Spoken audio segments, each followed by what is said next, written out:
Hi, Alice Freeze correct. Hey, haven't published a video in a long time, and I'm doing an experiment. You know, I've spared no expense or trouble over the years to bring all the highest quality productions possible with modern technology. And so,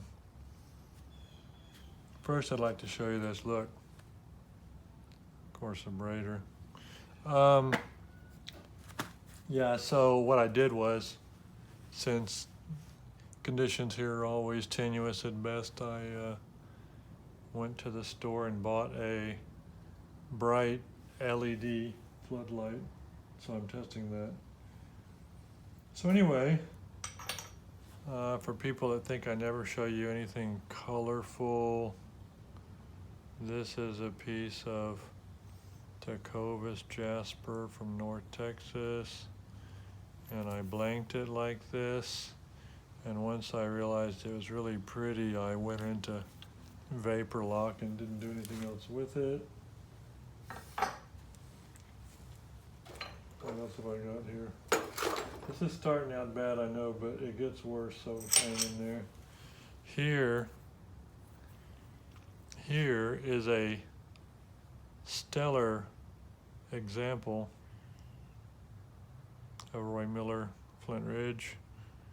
And I have a bunch of this kind of stuff that I keep in the climate-controlled rock vault, but I don't work it because in many instances what I find is the sort of napper I am, I have theoretical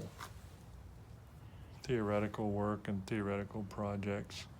Boy, I'm really having trouble finding the camera with this stuff. Okay, I want to show you this. This is a good theoretical thing. You see this really gorgeous, glossy, shiny, perfect, raw material? Well, that's called Pearson. And it's from the Ozarks. And so I found this rock and tested it, and immediately went and hid it in my truck to bring home before somebody could get it away from me. But of course, the Ozarks is not kind to its material. And if you look at this thing, you see all over it, there's all manner of cracks. And I'm not talking a couple of cracks. I'm talking about, this is a crack convention here. This is a plethora of problems. So there's a little tiny spider running on it too. Sorry, guy. I don't want to hear from anybody about that. So the real issue is, you know, you can keep this as a souvenir of your trip to the Ozarks, or you can attempt to work it, in which case you're probably going to have a bunch of little pretty blue speckles on your tarp. Theoretical.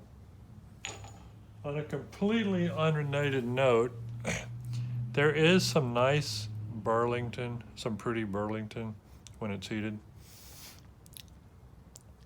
But I just wanted to make a point to you people out there that call this kind of stuff that occurs in Burlington and novaculite and stuff fish eyes.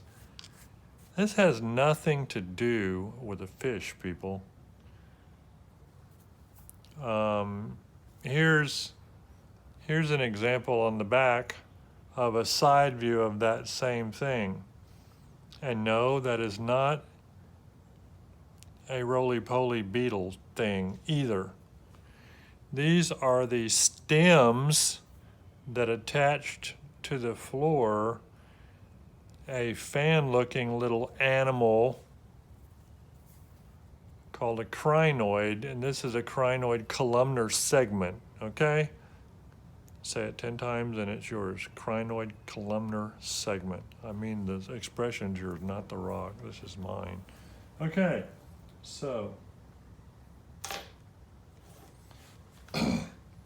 I have showed you, you may wonder what the purpose is of this video. It's multiple things. I'm a rambling guy. I have showed you before artifacts. And I thought, oh, here's another theoretical rock. Okay, so someone who will not be named, but whose initials are Jake,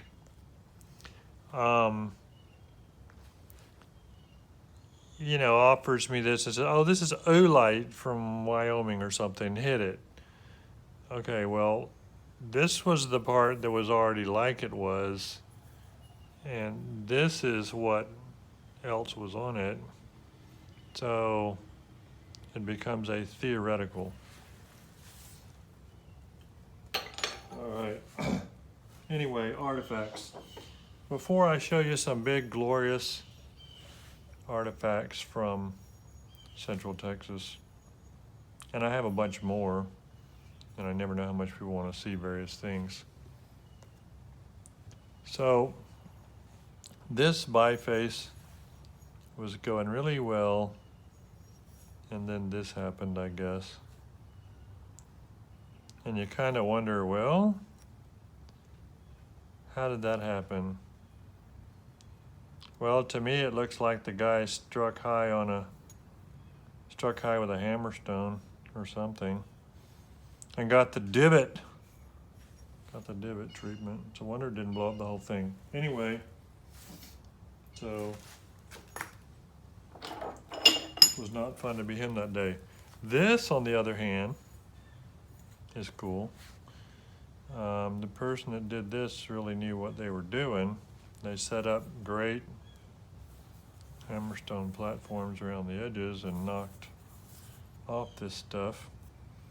But if you'll note, there was a seam all the way along here, and they started hitting and skinning this thing. They found a big crack here, and they found that seam wasn't fully healed, and there's a big crack here.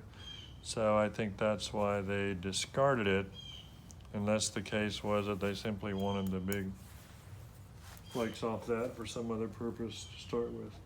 Speaking of big flakes, I always like big flakes, and this is a whopper of an overshot flake. Looks like the bulb part of it, the bulb end of it, the platform end of it is gone. You can see the cone where the force was. At any rate, so the thing about this is a tool, and I like it. It's got little retouch all along the edges. Anytime you're wondering about that kind of stuff, when you see retouch flakes taking off the underside of a flake, well, it's not an accident. Okay.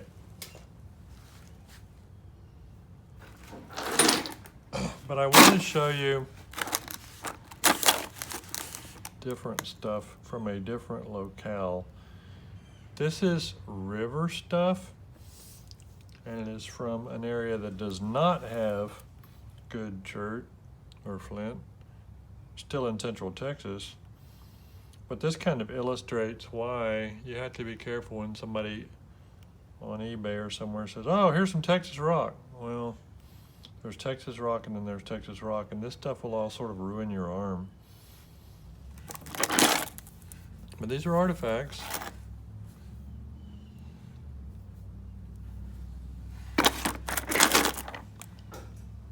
Little worked stuff. This color of this stuff, that's just limonite staining, and it doesn't go all the way through. If you take a flake off this, it won't look this cool at all. And the gloss patination, I do like this particular piece. So let me put this other junk down. I just wanted to show you how crude and difficult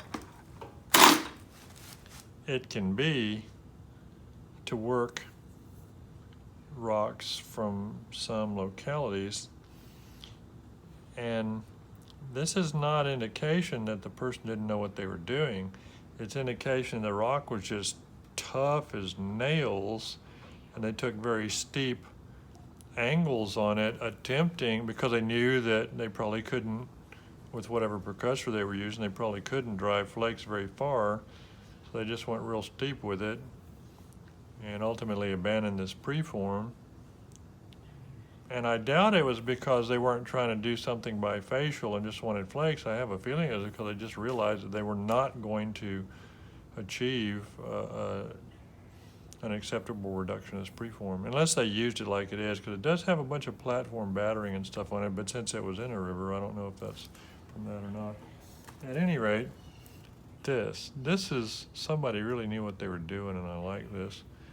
They took a big overshot flake. You can see where the flake started losing power and started rippling as it was getting to the other side, and that's cortical material there. So this was a big overshot flake that had a platform further down here. Well, the flake snapped more than likely. I don't think the old boy that did this snapped it accidentally, although it's possible that they were trying to take the bulb off or something and snapped it accidentally. But at any rate, it snapped. And if that happened when the flake was taken, it signed that it had a good support because it kept on running and took their overshot. But then after that, because this platform was kind of at the right angle to be a hammerstone platform, they took two real good big long blade flake type things off of it. So I kind of like this. Anyway, so this is also, this is tools and flakes and flake tools and stuff like this from yet a third location in Central Texas. And you can see this was, and it's fairly common for them to do two different angles on the sides of these sorts of things. One steeper for scraping and another one sharper for a knife or whatever. Not that I'm saying that's what this is. It's obviously a tool.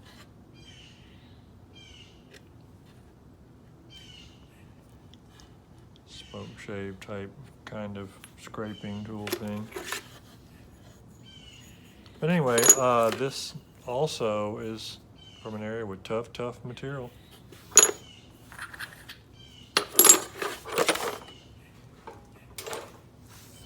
All right, so I'm wasting time. Here's a theoretical biface I did. And it's theoretical because this is all concrete. The white stuff's all concrete. But it's one of those things where I didn't quit on it as soon as I should have, so I got a biface out of it, and so now it becomes like a permanent paperweight.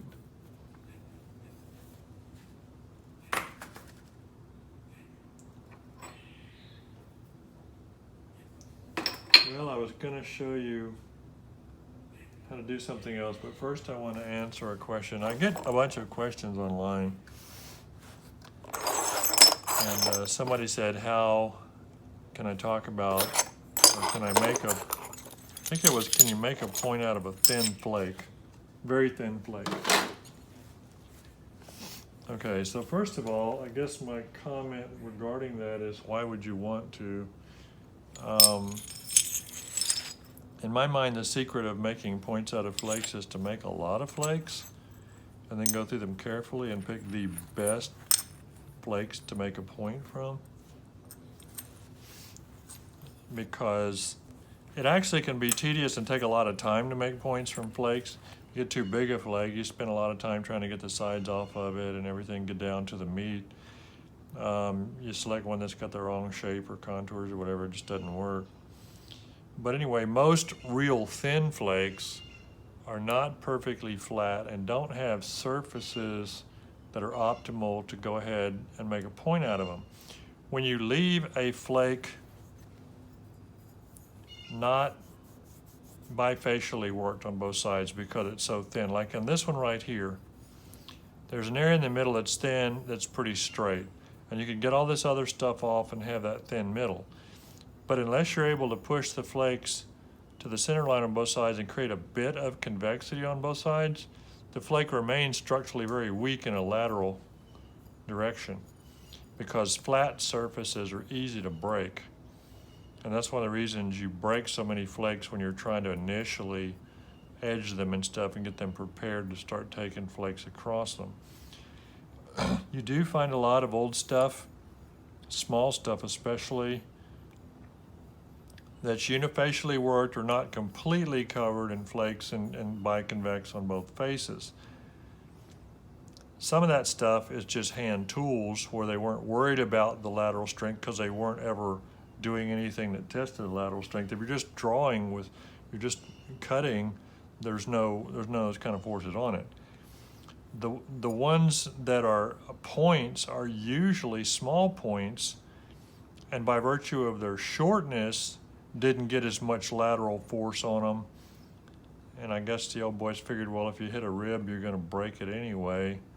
But they also weren't twanging at Big Beast anymore with some of that stuff, and they weren't